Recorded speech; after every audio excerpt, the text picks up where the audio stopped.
Assalamualaikum sahabat sejuta kisah. Selamat datang untuk penonton baru dan penonton setia yang selalu menanti kisah penuh hikmah dan air mata. Pagi itu, langit Jakarta tampak cerah. Tapi hidup seorang gadis desa bernama Raina justru diguncang badai yang tak terlihat. Dengan baju sederhana dan sepatu warisan almarhum ayahnya, ia melangkah ke gerbang harapannya, interview pekerjaan yang bisa mengubah nasib keluarganya. Namun takdir menghentikannya di pinggir jalan, saat ia melihat seorang ibu tua berkerudung berdiri panik di samping mobilnya yang bannya kempes. Raina tahu ia akan terlambat, tapi ia memilih menolong tanpa sadar. Wanita renta itu bukan orang sembarangan.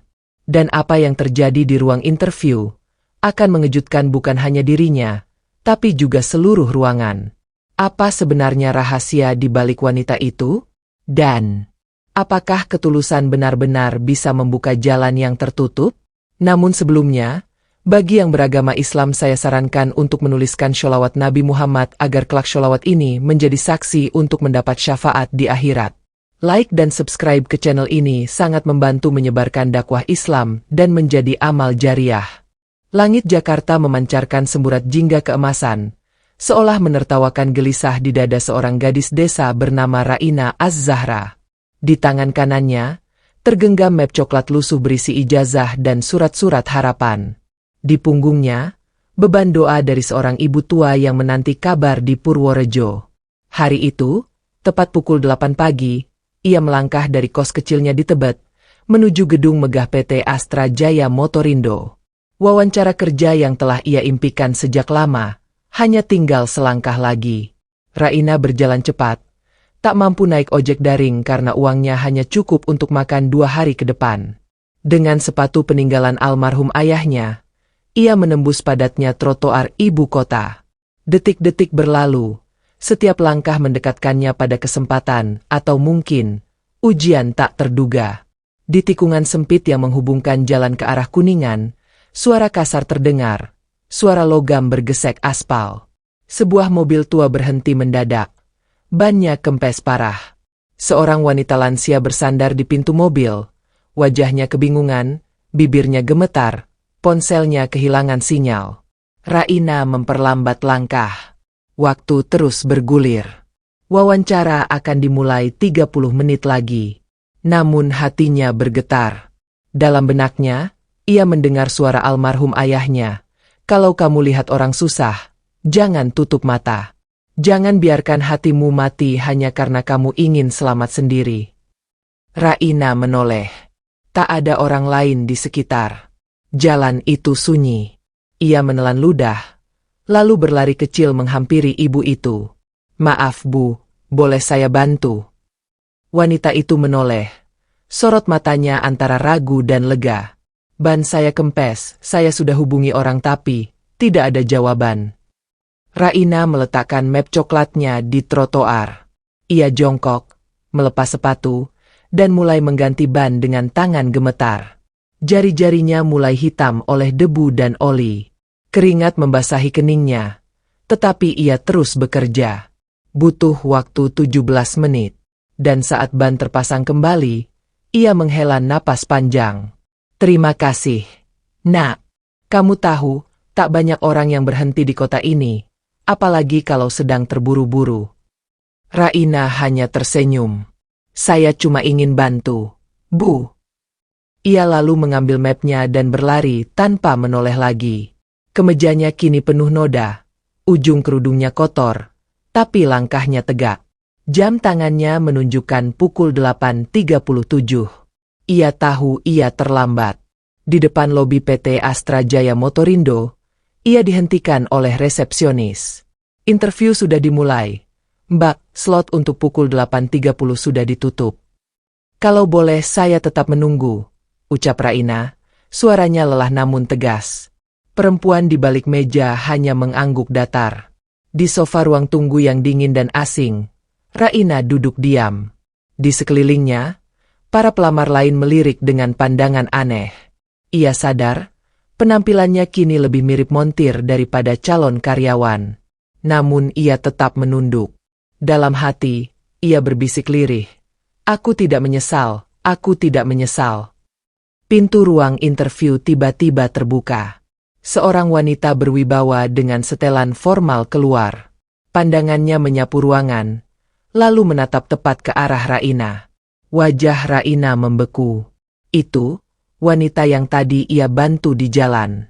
Wanita itu tidak tersenyum. Ia hanya menatap, lalu berjalan masuk kembali lewat pintu samping. Tapi kali ini, bukan sebagai orang yang kebingungan, melainkan seseorang yang memiliki otoritas tertinggi di ruangan itu. Dan jantung Raina pun berdetak lebih kencang dari sebelumnya. Suasana ruang tunggu semakin sunyi. Detik jam berdetak pelan, namun terasa memekakkan telinga. Di antara puluhan pelamar yang tampak rapi dan percaya diri, Raina seperti bayangan buram di sudut ruangan. Lengan kemejanya bernoda oli, dan wajahnya pucat oleh kelelahan. Namun ia tak bergerak. Ia tetap menunggu. Pintu ruang wawancara terbuka kembali. Seorang staf HR keluar, memanggil nama lain. Raina menoleh sejenak, tapi tak berharap. Ia tahu waktu sudah lewat, dan kesempatan mungkin telah lenyap. Namun dalam hati kecilnya, ada suara yang memaksamu bertahan. Dan ketika ia hendak menyerah dan berdiri, suara itu datang, lembut namun tegas. "Maaf, Mbak Raina." Raina terangkat kaget. Ia menoleh. Staf HR berdiri di hadapannya. "Iya, saya Raina. Ada satu slot kosong karena pembatalan. Kalau Mbak masih mau, silakan ikut saya." Raina membeku. Tenggorokannya tercekat. Tapi ia mengangguk cepat dan bangkit berdiri, meski tubuhnya gemetar. Map coklat di tangannya terasa berat, seolah membawa seluruh harapan hidupnya. Ia berjalan di belakang staf HR, menyusuri lorong dengan jantung yang berdetak tak beraturan. Sepanjang koridor, ia melihat pantulan dirinya di kaca, kusut, kotor, tapi matanya menyala. Begitu pintu ruang wawancara terbuka, ruangan itu tampak terang dan luas. Di ujung meja panjang, duduklah 3 pewawancara dengan berkas di depan mereka. Dan di tengah, duduk sosok wanita yang membuat darah Raina berhenti mengalir sejenak. Wanita itu, ibu yang ia bantu mengganti ban pagi tadi, duduk anggun dengan tatapan tenang. Kini ia memakai blazer resmi dan mengenakan name tag berlogo perusahaan, Nirmala Santosa, Direktur Utama. "Silakan duduk, Mbak Raina," ucap salah satu pewawancara HRD. Raina menelan ludah. Ia duduk dengan hati yang bergetar. Ingin rasanya menjelaskan bahwa ia datang terlambat karena menolong. Tapi lidahnya keluh. Ia tak ingin terdengar seperti mencari belas kasihan. "Waktu wawancara kita terbatas. Mari langsung mulai," ucap salah satu HRD dengan nada profesional. Raina menarik napas dalam-dalam. Ia mulai memperkenalkan diri. Latar belakang pendidikan, pengalaman magang di bengkel kecil di Semarang, alasan melamar di perusahaan ini, semuanya ia sampaikan dengan suara tenang, walau tubuhnya masih dibasahi kecemasan. Salah satu pewawancara HR menatap tajam. "Penampilan Anda tidak mencerminkan kesiapan untuk wawancara profesional. Apakah Anda punya penjelasan?" Raina diam sejenak. Ia menunduk, lalu berkata pelan, "Saya mohon maaf atas penampilan saya. Tadi pagi saya melihat seseorang kesulitan dengan mobilnya. Bannya kempes. Karena saya punya sedikit keahlian, saya putuskan untuk membantu." Ia tidak menoleh ke arah Bu Nirmala. Ia tidak menyebut bahwa wanita itu adalah orang yang ia bantu. "Walaupun saya tahu itu akan membuat saya terlambat, saya tidak bisa membiarkannya begitu saja." Hening. Semua mata kini tertuju ke Bu Nirmala.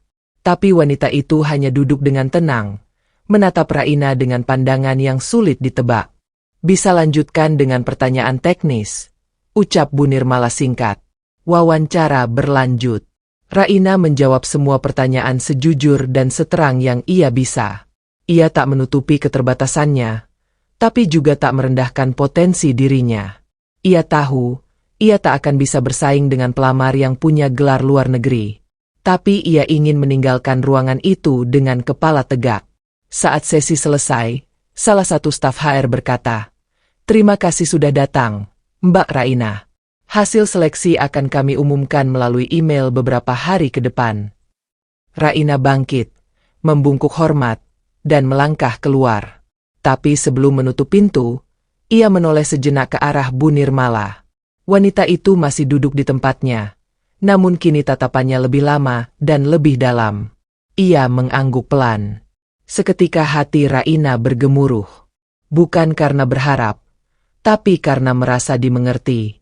Meskipun hanya sekejap, ia keluar dari ruangan dengan langkah pelan. Napasnya sesak, bukan oleh kekalahan, tapi oleh kenyataan bahwa ia telah memberikan yang terbaik dari dirinya. Dan di sepanjang lorong yang sunyi, ia kembali berkata dalam hati, "Kalau aku harus gagal karena menolong orang lain, biarlah begitu. Tapi jangan biarkan aku gagal jadi manusia." Hari-hari setelah wawancara itu berjalan lambat dan sepi, seperti langit Jakarta yang mendung tanpa hujan. Raina kembali ke rutinitasnya yang sederhana, namun kini dengan hati yang tak sepenuhnya tenang. Ia menunggu kabar yang tak kunjung datang. Setiap pagi, ia membuka email dengan jari-jari gemetar. Setiap sore, ia menatap notifikasi ponsel dengan harapan kosong. Tapi hari berganti hari, dan tak ada balasan dari PT Astra Jaya Motorindo. Untuk bertahan hidup, Raina menerima pekerjaan magang tak berbayar di bengkel kecil daerah Otista. Di sana, ia mengganti oli, membersihkan busi, dan kadang membantu mencatat stok suku cadang. Uangnya pas-pasan, tapi cukup untuk makan seadanya dan bayar uang kos. Meski tangannya kembali kotor oleh oli dan lehernya kembali dibasahi peluh, ia tak pernah mengeluh. Setiap tetes keringatnya, ia persembahkan untuk satu hal, harga diri. Sampai akhirnya, siang itu tiba. Saat ia sedang menunduk membersihkan karburator motor tua, ponselnya bergetar pelan. Notifikasi email masuk. Raina menyeka tangannya dengan lap kumal, lalu perlahan membuka pesan itu. Kepada YTH. Raina Az-Zahra. Terima kasih telah mengikuti proses seleksi di PT Astra Jaya Motorindo. Dengan menyesal kami informasikan bahwa Anda belum lolos dalam proses seleksi kali ini. Kami menghargai semangat dan kontribusi Anda. Semoga sukses di kesempatan berikutnya. Matanya terpaku. Dunia tiba-tiba hening. Suara mesin motor yang menyala di depannya pun seolah tak terdengar. Ia tidak menangis. Ia hanya duduk diam di pojok bengkel, menggenggam ponselnya erat-erat.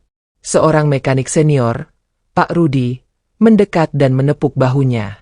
Kenapa? Nah? Mukamu kayak abis ditinggal calon mertua. Raina memaksakan senyum. Gagal. Pak, interview Tempo hari itu gagal. Pak Rudi hanya mengangguk, tidak menghibur, tidak menyalahkan. Ia tahu, tak ada kata-kata yang bisa menyembuhkan luka yang belum sempat berdarah.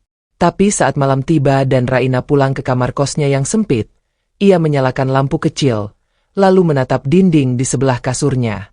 Di sana tergantung benda kecil, kunci pas perak yang ia simpan sejak kuliah, hadiah terakhir dari ayahnya. Ia menatapnya lama, lalu berbisik pelan, mungkin belum rezeki, tapi aku belum selesai. Yang tak ia ketahui, saat ia menutup matanya malam itu, di lantai tertinggi gedung PT Astra Jaya Motorindo, sebuah diskusi besar sedang berlangsung di ruang rapat direksi. Bu Nirmala duduk di ujung meja panjang. Di tangannya, berkas laporan hasil seleksi HRD terbuka lebar. Di lembar paling bawah, tercetak nama, Raina Az-Zahra. Salah satu manajer HR menggeleng pelan. Bu, secara nilai objektif, dia memang tidak masuk 3 besar. Pengalaman kerjanya masih minim. Tapi dia satu-satunya pelamar yang memilih menolong, bukan menonjolkan diri, potong Bu Nirmala datar. Beberapa direktur lain saling berpandangan, tak berani membantah namun juga tak bisa menyetujui sembarangan. Dia bahkan tak menyebut bahwa saya adalah orang yang ia bantu pagi itu, lanjut Bu Nirmala, nadanya mulai berat. Dia punya karakter. Dan karakter, bukan gelar, yang akan menjaga perusahaan ini 5 tahun ke depan. Kepala HR tertunduk pelan. Lalu, apa yang ibu putuskan? Bu Nirmala menghela napas panjang. Tatapannya menembus jendela tinggi yang menghadap langit kota Jakarta. Siapkan posisi baru. Program pelatihan teknis pengembangan kendaraan. Buat jalur trainee di luar struktur biasa. Saya akan dampingi sendiri. Seseorang bersuara pelan. Tapi Bu, posisi itu belum pernah ada. Kalau begitu, hari ini akan menjadi hari pertama. Dan pada hari yang sama, ketika Raina sedang menyapu halaman bengkel kecil dengan langkah pelan, seorang kurir datang menghampiri. Permisi, Mbak Raina Az-Zahra. Raina menoleh. Saya. Ada surat khusus. Diminta untuk disampaikan langsung. Ditandatangani ya. Tangannya gemetar saat menerima amplop krem bertanda resmi. Di pojok kanan atas, tertera, PT Astra Jaya Motorindo. Direktur Utama. Ia membuka surat itu perlahan. Di dalamnya, satu lembar surat pribadi dari Bu Nirmala, dan satu amplop kecil berisi kartu akses. Raina, saya ingat tanganmu yang kotor. Saya ingat bagaimana kamu memilih diam. Padahal bisa menyebutkan nama saya. Itu cukup bagi saya untuk menilai siapa kamu sebenarnya. Perusahaan kami butuh orang-orang seperti kamu, yang memilih melakukan yang benar, meski harus kehilangan sesuatu. Kali ini, aku tidak ingin kehilangan kamu. Saya buat posisi baru. Program trainee. Kamu yang pertama. Jika kamu bersedia, datanglah hari Senin. Pintu kami terbuka. Nirmala Santosa. Raina menutup surat itu, memeluknya pelan, lalu menatap langit dari halaman bengkel. Hari itu, angin bertiup lebih hangat, dan harapan kembali mengetuk pintunya. Senin pagi. Jakarta masih seperti biasa, padat, terburu-buru, dan tak menoleh pada siapapun. Tapi bagi Raina, hari itu bukan pagi biasa. Ia berdiri di depan gedung PT Astra Jaya Motorindo, kali ini bukan sebagai pelamar kerja, melainkan sebagai seseorang yang dipanggil langsung oleh Direktur Utama. Ia mengenakan kemeja biru muda dan celana bahan abu-abu tua yang ia beli kemarin dari Pasar Senin, hasil menyisihkan uang dari pekerjaan magangnya. Sepatunya masih sepatu lama, tapi sudah ia poles sampai mengilap. Di tangan kanannya tergenggam kartu akses. Di hatinya menggigil harapan dan gugup yang beraduk jadi satu. Langkahnya terasa ringan, tapi juga berat. Ia masih sulit percaya bahwa niat tulus di pinggir jalan membawa dirinya sampai ke titik ini. Sesampainya di lobi, resepsionis yang dulu menolaknya menatapnya dengan raut terkejut. Lalu cepat-cepat tersenyum canggung. Masya Allah. Mbak Raina, ya? Silakan langsung ke lantai 21. Bu Nirmala sudah menunggu. Raina mengangguk pelan. Terima kasih, Mbak. Lift berdenting halus. Ia melangkah masuk sendiri ke dalamnya. Di dinding lift yang mengilap, ia menatap bayangan dirinya. Kerudungnya rapi, wajahnya tegang tapi bersih, dan matanya menyimpan cahaya kecil, cahaya percaya diri. Saat lift terbuka, lantai 21 menyambut dengan cahaya matahari yang menembus jendela besar. Seorang asisten pribadi menyambutnya, lalu mempersilakannya masuk ke ruangan luas beraroma kayu dan ketenangan. Di sana, Bu Nirmala sudah berdiri, mengenakan blazer abu gelap dan senyum yang tulus.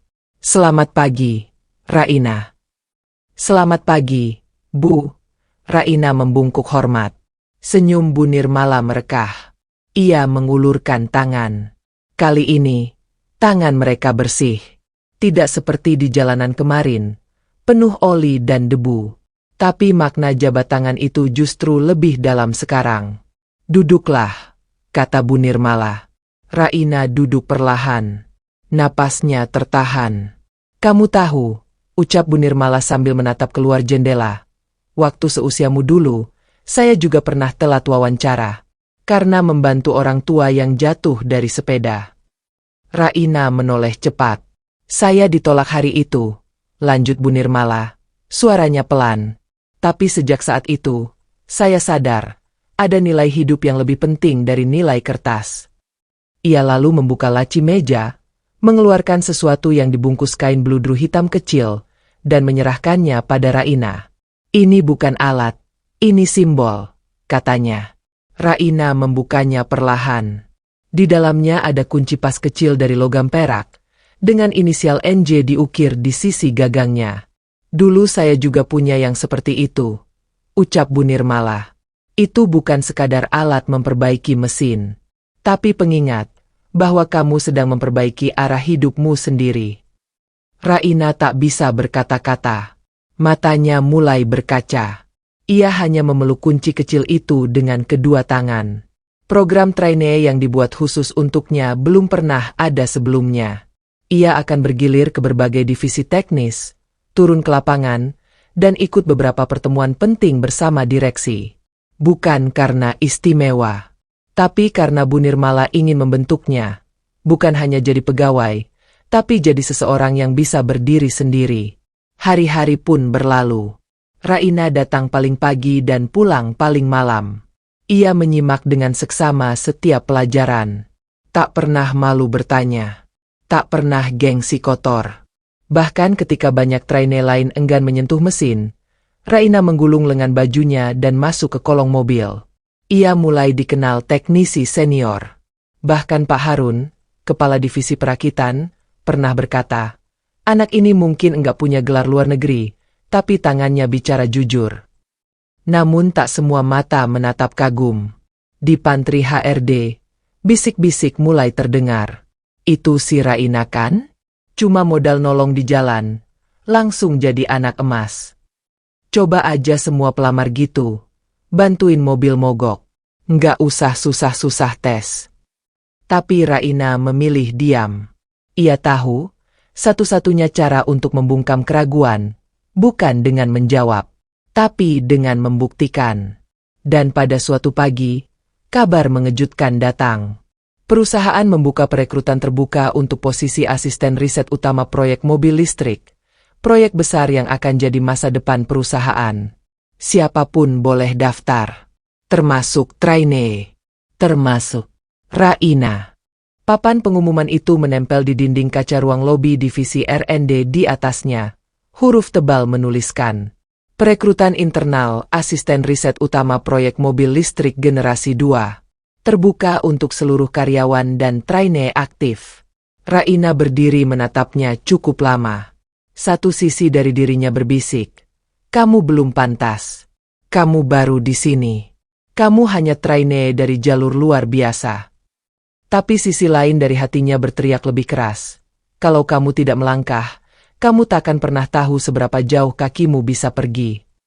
Di malam yang sama, di kamar kosnya yang sempit, ia duduk di depan meja kayu tua dan mulai menulis surat lamaran dengan tangan gemetar.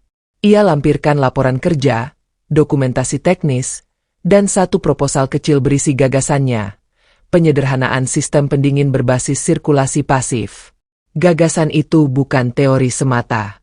Itu hasil dari pengamatan diam-diamnya selama magang. Dari cara cairan mengalir dalam sistem, dari suhu yang ia ukur sendiri di bawah kolong kendaraan. 3 hari kemudian, daftar kandidat yang lolos tahap seleksi awal terpampang di papan pengumuman. Ada 20 nama. Salah satunya, Raina Az-Zahra. Ia hampir tak percaya. Tapi senyumnya perlahan merekah. Sampai matanya berhenti pada nama di atasnya. Aditya Fajar. ST. MT. Lulusan teknik elektro dari Jepang. Pernah magang di Tesla Asia. Kini menjadi konsultan kontrak perusahaan dan dikenal sebagai kandidat unggulan. Saat mereka berpapasan di lorong, Aditya hanya menatap dengan senyum setengah sinis. Wah, kamu juga daftar ya? Tanyanya sambil melirik penampilan Raina dari atas ke bawah. Hebat, baru 3 bulan udah mau lari ke posisi besar. Raina hanya tersenyum sopan. Coba-coba aja, Mas. Siapa tahu larinya ke tempat yang benar. Aditya terkekeh pendek. Mimpi boleh, asal jangan bikin malu. Hari presentasi pun tiba. Semua kandidat diminta memaparkan gagasan teknis mereka di depan panel penilai. Di antara para juri, duduk Bu Nirmala. Diam. Menatap. Tapi tak memberi isyarat apapun. Raina duduk di bangku paling belakang, mengenakan kemeja putih sederhana dan celana yang sama saat ia pertama kali menginjakan kaki di sini. Tangannya dingin, tapi pikirannya fokus. Ketika namanya dipanggil, ia melangkah ke depan, berdiri di hadapan para direksi, insinyur senior, dan mata-mata yang menilainya dalam diam. Ia membuka presentasinya tanpa grafis mewah. Hanya data, diagram alir, hasil pengukuran nyata. Nama saya Raina Az-Zahra. Saya bukan insinyur bergelar luar negeri. Tapi saya setiap hari berada di bawah kolong mobil. Dan saya percaya solusi terbaik bukan yang paling rumit, tapi yang paling bisa dijalankan. Ia menjelaskan gagasannya tentang sistem pendingin pasif, memperlihatkan hasil uji coba sederhana yang ia lakukan. Tanpa alat mahal. Tapi hasilnya efisien. Saat ia selesai, ruangan hening. Salah satu direktur dari Jepang mengangguk kecil. It's simple, but smart. Raina menunduk. Ia kembali ke tempat duduknya tanpa mengharap lebih. 3 hari kemudian, notifikasi email masuk. Tangannya gemetar saat membuka. Kepada saudari Raina Az-Zahra. Terima kasih telah mengikuti seleksi asisten riset utama. Dengan ini kami informasikan bahwa Anda belum terpilih sebagai kandidat utama. Teruslah berkarya. Semoga sukses menyertai langkahmu ke depan. Kali ini, dada Raina benar-benar terasa sesak. Ia meletakkan ponsel di meja, menatap kosong dinding kamarnya. Di sana, kunci pas perak pemberian Bu Nirmala masih tergantung diam. Ia tidak menangis. Ia hanya menatapnya lama, sebelum akhirnya berkata dalam hati, mungkin bukan waktuku, tapi bukan berarti aku harus berhenti. Yang tak ia tahu, saat ia mengucapkan kalimat itu dalam diam, di lantai tertinggi gedung yang sama, Bu Nirmala baru saja menyelesaikan membaca hasil rapat evaluasi. Ia meletakkan kertas hasil rapat di sisinya, lalu mulai menulis sendiri, dengan tangannya sendiri. Sebuah surat yang belum pernah ditulis untuk siapapun sebelumnya. Dan pagi harinya, sebuah ketukan mengetuk pintu kamar kos Raina. Tok, tok. Raina membuka pintu. Seorang kurir berdiri dengan map coklat besar bertanda resmi. Mbak Raina Az-Zahra. Raina mengangguk pelan. Ini surat khusus. Ditandatangani langsung oleh Bu Nirmala Santosa. Raina menatap map coklat itu seolah sedang menggenggam denyut jantungnya sendiri. Tangannya gemetar saat mengambil pulpen dari kurir dan membubuhkan tanda tangan. Senyumnya kaku, matanya bingung.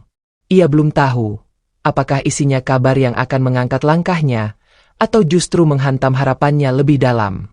Terima kasih, Mbak, ucap kurir itu, lalu pergi tanpa banyak bicara. Raina menutup pintu perlahan.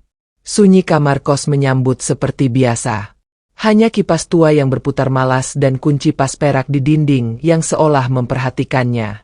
Ia membuka amplop itu perlahan. Di dalamnya ada 2 lembar surat. Yang pertama, bersurat resmi dengan kop PT Astra Jaya Motorindo dan cap basah. Yang kedua, adalah surat pribadi, bertuliskan tangan, dan ditandatangani langsung oleh Nirmala Santosa. Raina membaca. Raina, saya tahu, tidak ada kalimat yang cukup tepat untuk menjelaskan kekecewaanmu setelah membaca hasil seleksi resmi tempo hari. Tapi saya juga tahu, kadang jalan menuju posisi terbaik bukan melalui gerbang utama, melainkan pintu belakang yang tak semua orang berani ketuk. Saya sudah membaca seluruh hasil presentasi ide kamu. Dan bagi saya, itu bukan hanya masuk akal, tapi juga menunjukkan bahwa kamu benar-benar memahami esensi dari apa yang sedang kami bangun. Solusi yang bekerja, bukan hanya mengesankan. Karena itu, saya tidak memilih kamu dalam posisi umum. Saya menyiapkan posisi baru yang sebelumnya tidak ada. Mulai Senin depan, kamu akan menjadi asisten riset khusus direktur utama. Kamu akan bekerja langsung dengan saya, mendampingi proyek mobil listrik lanjutan, serta membantu merancang pelatihan teknisi muda dari daerah. Kartu akses di amplop kecil itu adalah kunci ke ruang riset dan ruang direksi. Pakai, bukan dengan kebanggaan, tapi dengan tanggung jawab. Nirmala Santosa. Air mata Raina menetes tanpa suara. Ia duduk pelan di ranjang kayunya, memeluk surat itu ke dadanya. Bukan karena euforia, bukan karena merasa menang, tapi karena, untuk pertama kalinya, dunia melihat dirinya, bukan dari gelar, bukan dari status, tapi dari niat dan kerja nyata.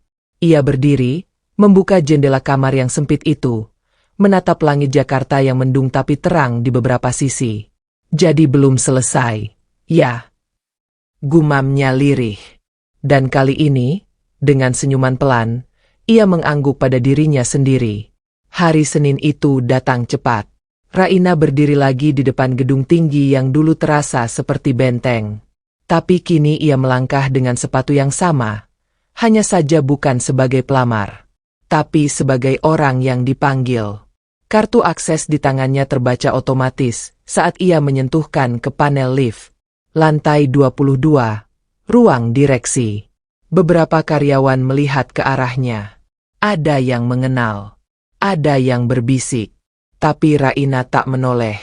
Ia tak datang untuk menjawab pandangan. Ia datang untuk menjawab kepercayaan. Saat pintu terbuka, Bu Nirmala sudah berdiri menunggunya. Senyumnya tipis. Selamat datang, Raina. Terima kasih, Bu, jawab Raina sambil membungkuk sopan. Kamu tahu, saya tidak menunjukmu karena saya kasihan, tapi karena kamu telah membuktikan dirimu. Hari ini kita mulai bukan dari posisi, tapi dari pemahaman. Hari-hari berikutnya, hidup Raina berubah. Tapi ia tetap Raina yang sama. Ia mengikuti rapat riset, mendampingi pengujian teknis, bahkan mulai belajar membaca simulasi teknis dalam software profesional yang rumit. Ia juga duduk di ruang pengembangan pelatihan teknisi muda dari desa-desa, karena ia tahu, di sana, masih banyak Raina lain yang menunggu pintu dibuka. Namun seiring waktu, gosip-gosip pun tumbuh. Beberapa pegawai mencibirnya di belakang. Dia itu cuma modal nolong mobil mogok doang. Tapi Raina tidak menjawab. Ia datang pagi sebelum siapapun. Pulang terakhir setelah yang lain. Membaca laporan teknis, menghafal istilah baru, dan yang paling penting, turun langsung ke lapangan. Sampai pada suatu rapat besar, divisi riset mengadakan sesi krusial, penentuan sistem pendinginan baterai untuk mobil listrik generasi terbaru. 2 proposal disodorkan, 1 dari tim senior, 1 lagi, penyempurnaan dari ide milik Raina. Bu Nirmala melihat ke arahnya. Raina, jelaskan ide kamu. Ia berdiri. Ini kali pertama ia bicara di forum sebesar itu. Tapi ia tidak gentar. Proposal ini bukan hasil teori rumit, tapi dari pengamatan di bawah kendaraan. Dengan sistem ini, suhu stabil 6% lebih rendah. Biaya produksi juga turun 9%. Ini mungkin sederhana, tapi bisa diterapkan. Sun, salah satu insinyur senior dari Jepang mengangguk. It's simple, but smart. Beberapa direktur mulai bertukar pandang. Dan sore harinya, saat Raina berjalan di lorong, seseorang memanggil dari belakang. Aditya Fajar. Laki-laki yang dulu mengejeknya. Ia menatap Raina sejenak, lalu berkata pelan, "Gue salah nilai lo." Raina tersenyum tipis. "Enggak apa-apa. Dulu, gue juga sempat salah nilai diri gue sendiri." Malam itu, di kamar kos yang masih sempit dan hangat oleh harapan, Raina menatap kunci pas perak di dinding.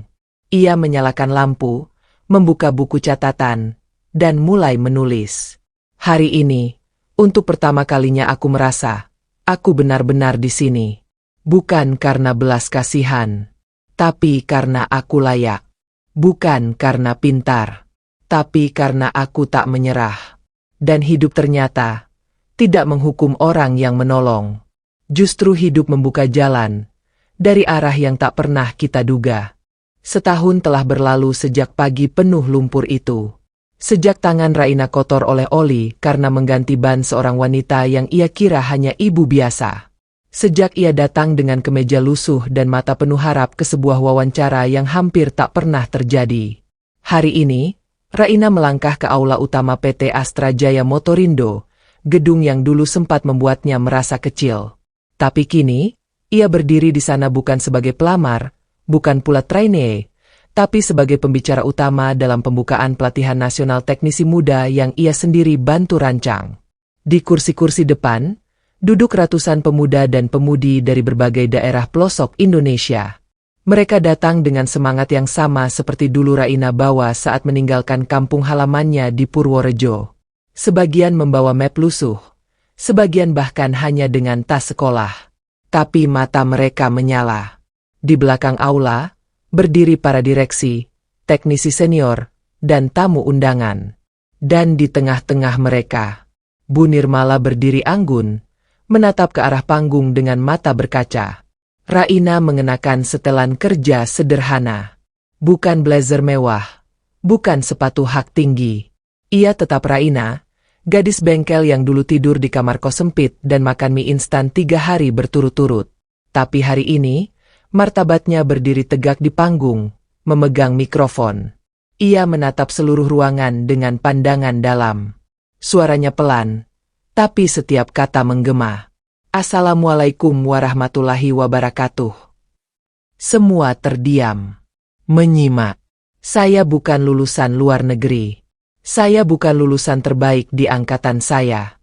Bahkan, saya pernah ditolak oleh perusahaan ini. Beberapa kepala mulai menoleh.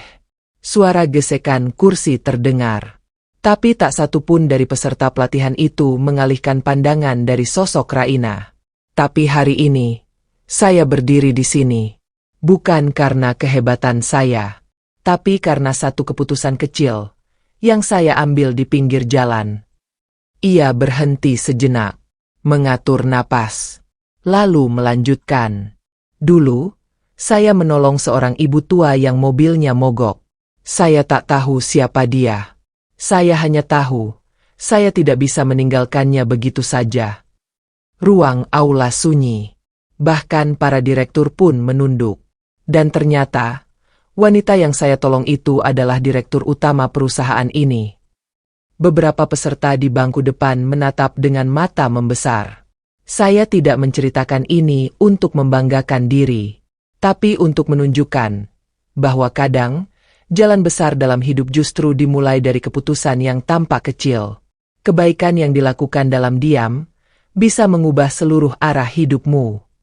Satu persatu, peserta mulai berdiri, bukan karena diinstruksikan, tapi karena sesuatu dalam dada mereka terangkat, tergetar, tersadarkan.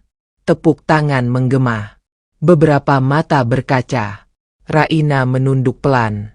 Dan di barisan belakang, Bu Nirmala menatapnya sambil berbisik dalam hati. Inilah alasan kenapa aku mempercayaimu, Raina. Bukan karena kamu pandai, tapi karena kamu tidak pernah menjual kebaikanmu. Usai acara, Bu Nirmala menghampiri. Rambut di pelipisnya kini mulai beruban. Tapi senyumnya tetap hangat. Kamu membuat saya bangga hari ini, ucapnya sambil menggenggam tangan Raina erat. Semua ini karena ibu percaya, balas Raina dengan suara pelan. Bu Nirmala menggeleng kecil. Saya hanya membuka pintu, nah, tapi kamu yang memilih untuk masuk, dan bertahan dengan kehormatan. Petang itu, Raina berjalan pulang.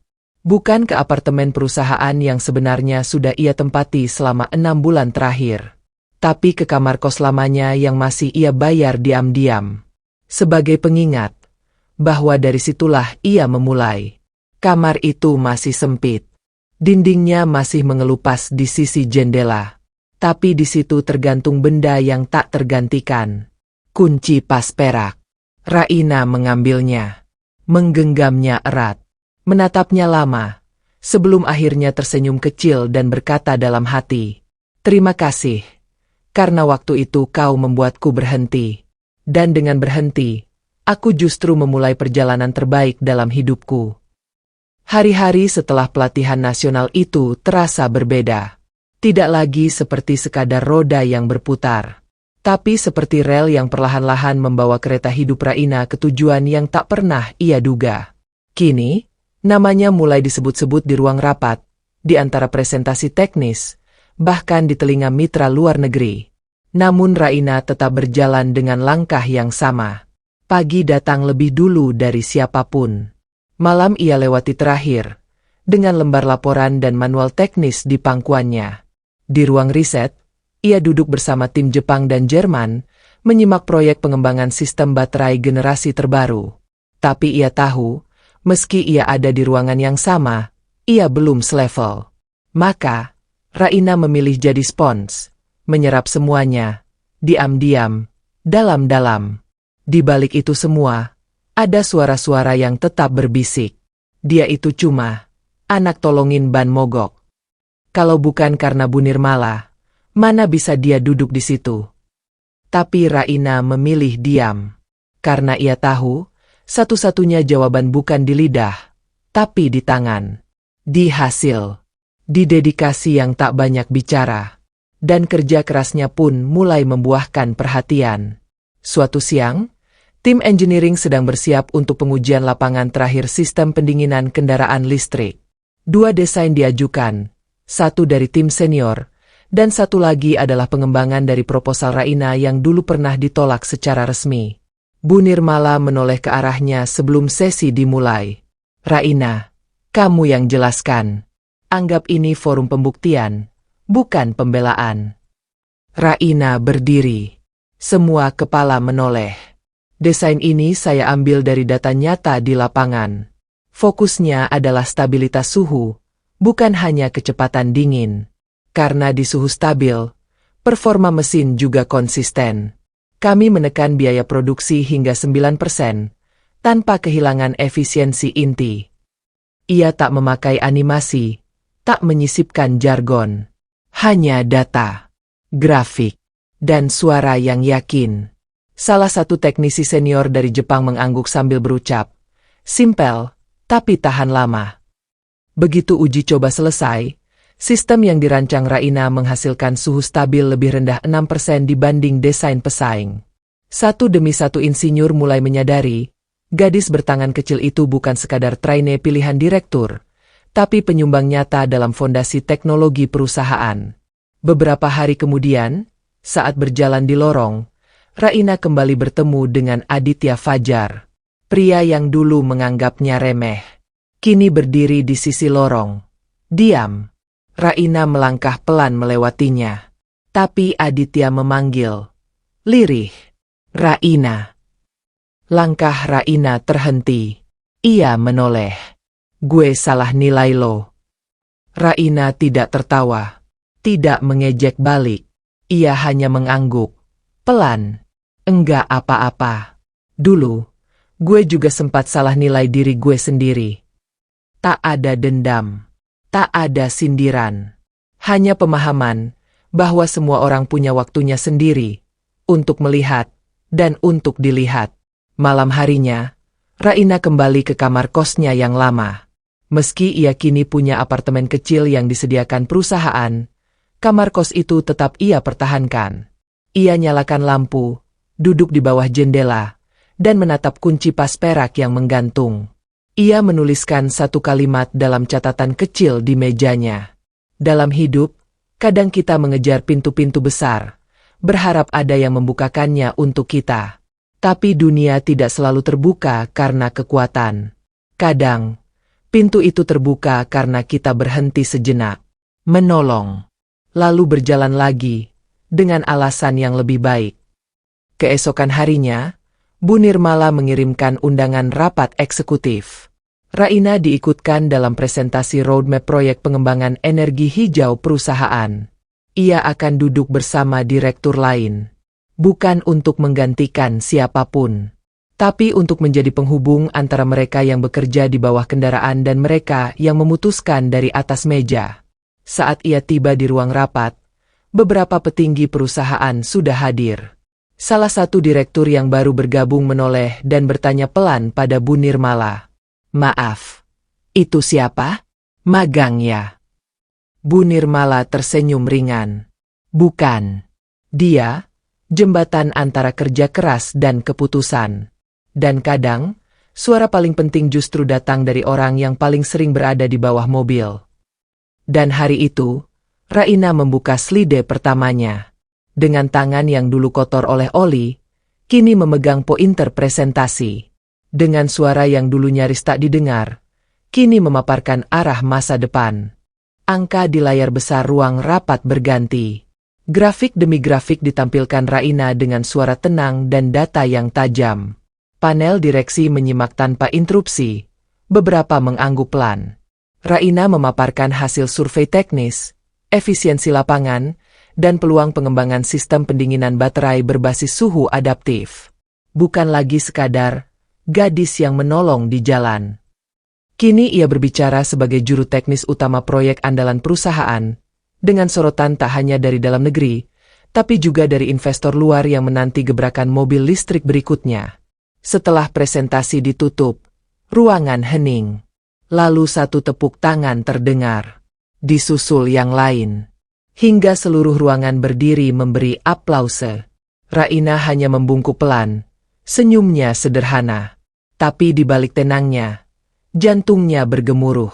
Bukan karena tepuk tangan, tapi karena ia tahu jalur ini tak pernah dirancang untuknya. Ia menebas jalannya sendiri. Usai rapat, Bu Nirmala mengajaknya bicara di balkon lantai atas kantor.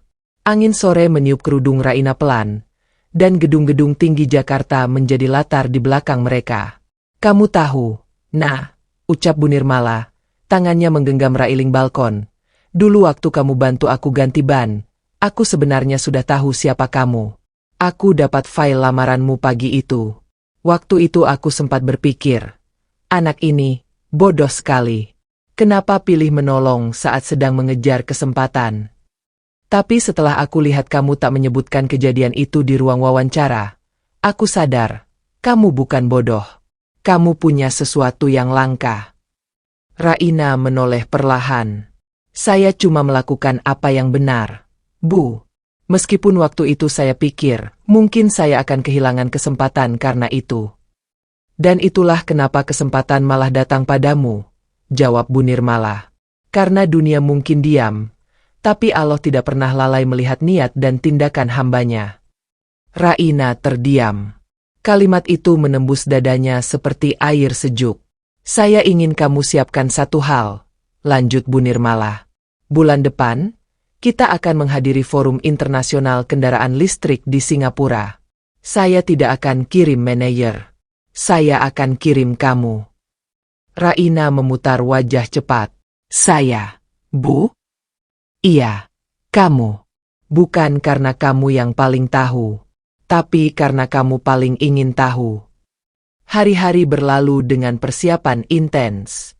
Raina belajar berbicara dalam forum, berlatih menjawab tanya-jawab teknis, dan bahkan mulai belajar menyusun proposal dalam bahasa Inggris. Beberapa orang mencibir, dia belum siap. Tapi Bu Nirmala hanya berkata, yang penting bukan siapa yang paling siap, tapi siapa yang paling berkembang. Tibalah hari keberangkatan. Bandara Soekarno-Hatta menjadi saksi ketika Raina berjalan dengan tas kerja dan setelan sederhana. Di dalam lounge eksekutif, beberapa peserta forum lain menoleh padanya, bertanya-tanya siapa gadis muda berkerudung yang duduk bersama direksi. Tiba di Singapura, Raina berdiri di depan panggung kecil. Ia memaparkan sistem efisiensi pendingin baterai berdasarkan sistem pasif adaptif dari data lapangan, ide yang awalnya hanya lahir dari kolong kendaraan. Ketika presentasinya usai, seorang insinyur dari Jerman datang dan menjabat tangannya. Your design is humble, and that makes it brilliant. Raina menunduk sopan. Thank you, sir. Namun, ia tahu pujian itu bukan miliknya sendiri. Ia membawa nama ayahnya, ibunya, teknisi di bengkel otista, kos-kosan sempit, dan semua doa yang pernah ia bisikan pelan di atas sajadah sobek. Dan tentu saja, Kenangan saat ia menolong wanita tua yang tak dikenal di tengah jalan kecil Jakarta. Sepulangnya ke Indonesia, satu berita besar menyambutnya. PT Astra Jaya Motorindo resmi membuka program regenerasi teknisi daerah yang akan dikembangkan langsung oleh Divisi Raina dan disupervisi penuh oleh Bu Nirmala. Dan kali ini, Raina tidak hanya jadi pelaksana, tapi jadi penentu arah. Ia memilih beberapa daerah kecil sebagai titik awal. Purworejo, tempat ia dibesarkan. Lalu Bengkulu, tempat Pak Rudi berasal. Dan Lampung, karena cerita teknisi tua di bengkel pernah menyebutnya. Ia keliling ke desa-desa, membuka sesi pelatihan langsung, berdiri di depan anak-anak muda yang belum pernah melihat laptop canggih tapi hafal suara mesin dari dengungan knalpot. Di salah satu pelatihan, seorang anak bertanya polos, "Kakak, dulu sekolahnya di mana kok bisa kerja di Jakarta?" Raina menatap anak itu dan menjawab dengan lembut, "Kakak datang ke Jakarta bukan karena sekolah hebat, tapi karena pernah berhenti sejenak untuk menolong." Dan anak itu hanya mengangguk, entah paham atau tidak. Tapi senyum kecilnya mengingatkan Raina bahwa kebaikan tidak selalu dimengerti hari ini, tapi akan tumbuh di hati yang tepat, di waktu yang tepat. Malam harinya, di penginapan kecil pinggir desa, Raina membuka jendela. Angin sejuk masuk, membawa aroma tanah basah. Ia membuka catatan kecilnya dan menulis satu kalimat sederhana. "Dulu aku hanya ingin diterima kerja. Tapi ternyata Allah memberiku lebih dari itu. Jalan, tujuan, dan suara yang diam-diam dunia dengarkan." Pagi itu, mentari belum naik tinggi saat Raina tiba di kantor pusat PT Astra Jaya Motorindo. Gedung itu kini tak lagi terasa tinggi atau menakutkan, tapi seperti rumah kedua, yang setiap sudutnya ia kenali dan cintai. Di dalam ruang kerja pribadinya yang sederhana namun hangat, tergantung foto hitam putih berbingkai kayu, gambar seorang pria parubaya dengan senyum tulus dan tangan memegang sepeda motor tua. Ayah Raina. Di sampingnya, menggantung kunci pas perak dengan inisial kecil di gagangnya, Ra. Di meja kerjanya, terdapat berkas program baru, kelas rintisan inovator muda. Sebuah proyek yang digagas Raina sendiri, program beasiswa dan pelatihan teknis bagi anak-anak desa yang punya bakat tapi tak punya jalan. Bu Nirmala datang pagi itu, seperti biasa tanpa suara. Ia berdiri di depan pintu, melihat Raina yang sedang sibuk menyusun lembar demi lembar materi untuk pelatihan berikutnya. "Masih datang pagi, ya?" ucap Bu Nirmala sambil tersenyum. "Kalau saya telat, siapa yang buka jalan?" jawab Raina ringan. Mereka tertawa kecil. "Kamu tahu, nah," kata Bu Nirmala sambil berjalan masuk, "saya tidak lama lagi akan pensiun. Dan saya ingin kamu siap." Raina terdiam. Kalimat itu menghantam jantungnya seperti palu kayu yang lembut tapi berat. "Saya belum pantas, Bu. Dulu saya juga belum pantas saat dipercaya menggantikan direktur sebelumnya. Tapi dia berkata satu hal, yang membuatmu pantas bukanlah posisi, tapi keputusan yang kamu ambil saat tidak ada yang menyuruh." Raina menunduk. Ia mengingat semua langkah yang telah ia tempuh. Dari jalanan sempit tempat ia berhenti karena melihat seorang wanita tua kesulitan. Dari sofa ruang tunggu tempat ia hampir diusir karena penampilan. Dari kolong mobil tempat ia belajar lebih banyak daripada dari bangku kuliah. Semua bukan rencana, tapi perjalanan. Dan kini, ia diminta menjadi pelanjut sebuah amanah. Beberapa minggu setelah itu, Bu Nirmala resmi mengundurkan diri. Dalam upacara sederhana yang hanya dihadiri internal direksi dan kepala divisi, ia menyerahkan satu benda kecil ke Raina. Sebuah map kulit hitam. Isinya bukan jabatan, tapi dokumen perjalanan inovasi, kontak jaringan luar negeri, dan satu surat kecil bertinta biru. "Raina, jika kamu membaca ini, berarti kamu telah tiba di titik yang bahkan saya tak bayangkan akan kamu capai secepat ini. Tapi kamu tiba bukan karena dorongan, tapi karena langkahmu sendiri. Jangan pernah ubah siapa dirimu, bahkan jika jabatan dan kekuasaan datang bertubi. Dan jika suatu hari kamu ragu, buka lemari di ruang rapat, laci ketiga. Di sana ada sesuatu untukmu. Nirmala Santosa. Hari berikutnya, Raina datang ke ruang rapat. Ia membuka lemari yang dimaksud. Di laci ketiga, ada kotak kecil berwarna coklat tua. Saat dibuka, isinya membuat Raina menahan napas. Sebuah foto tua. Ia saat mengganti ban mobil di pinggir jalan. Tangan kotor. Kemeja putih lusuh. Map coklat di trotoar. Dan di belakang, wanita tua itu berdiri memperhatikannya diam-diam. Kamera keamanan kantor merekamnya tanpa sepengetahuannya. Di balik foto, tulisan tangan Bu Nirmala. Karena dari sinilah semuanya dimulai. Dan karena dunia diam-diam memperhatikanmu, sejak hari itu. Raina menggenggam foto itu. Ia menutup mata. Air hangat mengalir perlahan di pipinya. Bukan karena sedih, tapi karena ia tahu. Dalam dunia yang sering tak adil, penuh penilaian dangkal dan perlombaan ego, masih ada satu hal yang tak pernah gagal membuka pintu-pintu yang tertutup. Ketulusan. Dan pada akhirnya, bukan siapa yang memulai lebih dulu yang akan diingat. Tapi siapa yang berhenti sejenak untuk menolong, dan melangkah lagi, dengan hati.